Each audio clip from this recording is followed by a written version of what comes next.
Have you ever wondered what's really going on under the hood of the economy? What makes it suddenly roar to life in a boom and then just as suddenly sputter into a recession?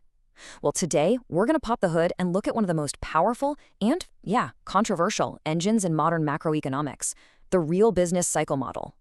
At its core, this whole thing is trying to answer a massive question. Why do we even have business cycles? Why isn't growth just a nice smooth ride upwards? The answer that real business cycle, or RBC models give is kind of wild. It's that these swings aren't a sign the economy is broken.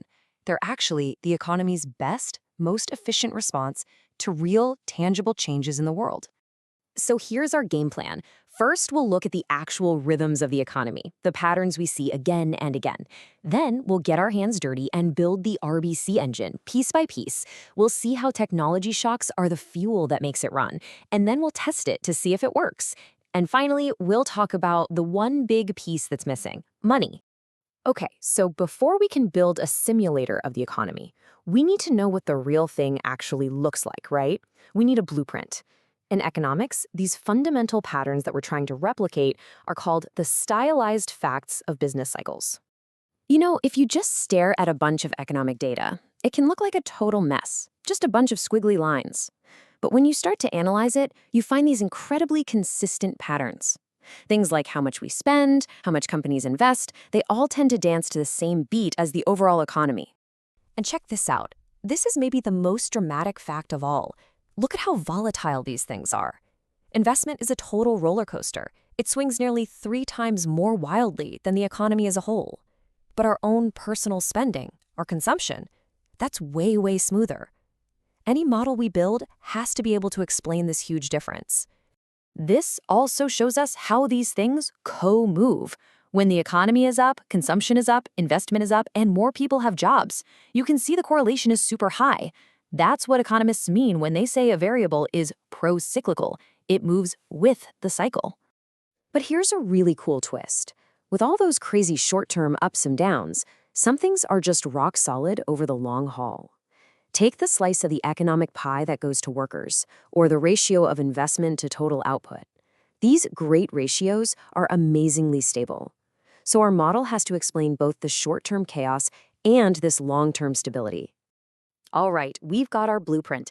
Now it's time to build the engine. Seriously, think of an RBC model like a detailed computer simulation of the economy, and it's built from the ground up based on the choices of just 2 main players, you and me, households, and the companies we work for. So first, let's talk about us, the households. Now, I know that equation looks intimidating, but the idea behind it is actually pretty simple. It's just a mathematical way of describing the choices we all make every day. Should I work more to buy more stuff or take more time off? Should I spend my money now or save it for the future?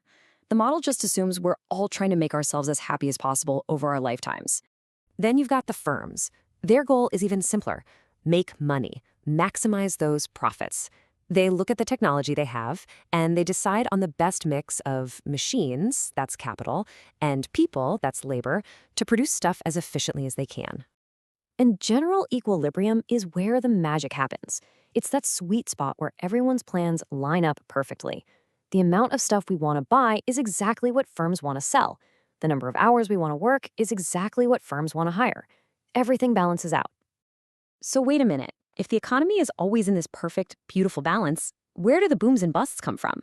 Well, RBC theory points its finger at one main culprit: sudden, unpredictable shocks to technology. Let's trace how this works. Imagine a huge positive technology shock, like the invention of the internet or a breakthrough in AI. Suddenly, every company can produce more with the same people and machines. This makes workers more valuable, so wages go up. It makes machines more profitable, so returns on investment go up. And what do? We see those higher wages and think, hey, now's a great time to work a little extra. We see those higher returns and think, I should save and invest more. And boom, just like that, the entire economy expands. All because of a single technological improvement. Okay, that's a really neat story. But does the model actually work? Can this engine we just built actually fly like the real economy?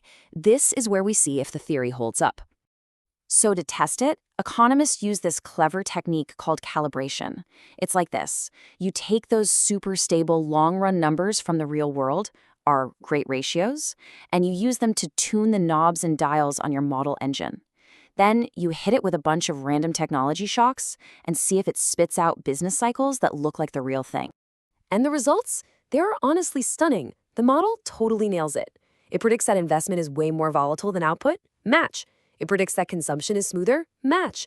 And it predicts that employment moves right along with the economy? Match.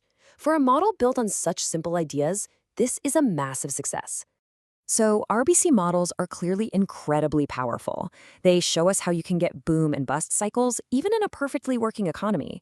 But, and this is a big but, there's a huge piece of the economic puzzle that's just not there. Here it is, the model's most controversial idea. Money is neutral. Because all the decisions in the model are about real things, like productivity and how much you like leisure time. Just changing the number of dollar bills floating around doesn't change anything real. It might make prices go up, but it won't convince anyone to work harder or build a new factory. Now, that just doesn't really jive with what most of us, including central bankers, think we see in the real world. I mean, when the Federal Reserve hikes interest rates, it seems to have a very real effect on jobs and economic growth. The pure RBC model just has no explanation for that. But that weakness didn't kill the RBC framework. It actually made it stronger because it forced it to evolve. Economists started building the next generation of models, often called new Keynesian models. They kept the powerful engine of RBC but added two crucial new parts, a role for money and something called nominal rigidities, which is just a fancy way of saying that sometimes prices get sticky. They don't change instantly. And this leaves us with this really fascinating question to think about. What happens when you take this powerful engine, driven by real shocks, and you bolt on a financial system where prices and wages can get stuck for a while? How do those real and monetary parts of the economy interact? Well, the answer to that's the next chapter in the story of modern macroeconomics.